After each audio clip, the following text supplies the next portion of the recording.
Los procesos de concentración de medios dificultan la lucha contra la desinformación y la intoxicación informativa, porque, claro, nos estamos olvidando de que también puede haber organizaciones criminales que tengan entre... Porque yo le he oído una frase que me ha gustado mucho, que es: un periodista contrasta su información. Creo que ha faltado una palabra. Un buen periodista contrasta la información, porque no es exactamente lo mismo. Y creo que en nuestro país hemos podido vivir eso. Y no solamente eso, sino que puede haber actores desde el propio seno del Estado que, para conseguir sus fines, no necesariamente gubernamentales, pretendan alterar el proceso político a través de la captación de elementos que tienen mucha influencia en la propia opinión pública, bajo el paradigma de supuestos periodistas. En estos momentos en Europa una de las principales amenazas es la extrema derecha.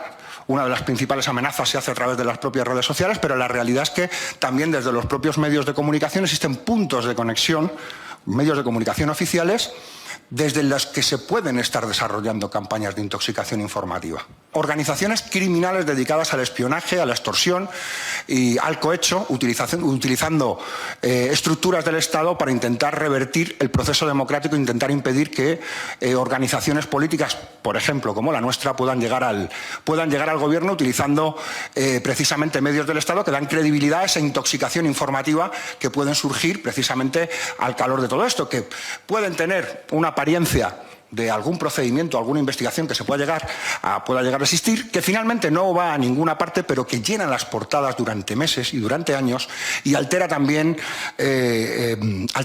la opinión pública. ¿Cuáles son los mecanismos que tiene el Estado para poder intentar evitar eso?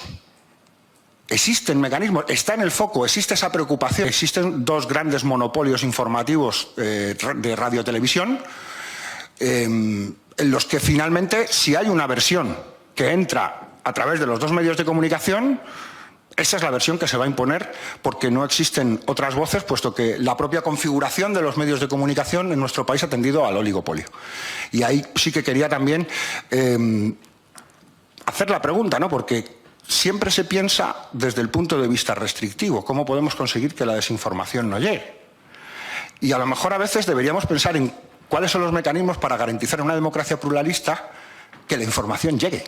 Quizás ese es el mejor mecanismo para poder conseguir que pueda haber una democracia libre donde la ciudadanía puede elegir con libertad. Garantizar precisamente que existen los mecanismos a través de los cuales la información puede llegar, ¿no? La famosa teoría de los 3/3 en el mundo informativo, ¿no? 1/3 público, 1/3 privado y 1/3 comunitario, ¿no? Una fórmula que permita la participación democrática en la información.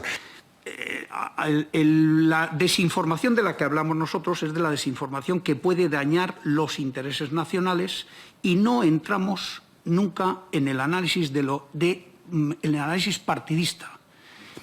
Sea de un lado o sea del otro, da lo mismo. Nunca entramos ahí. Ni jamás he visto yo que se ponga el foco de atención en ningún medio periodístico, sí en las redes, en redes, porque en redes es que aparece de todo. Lo que estoy hablando es de las estructuras criminales, y eso se investiga, es decir, cuando las estructuras criminales tienen derivadas informativas.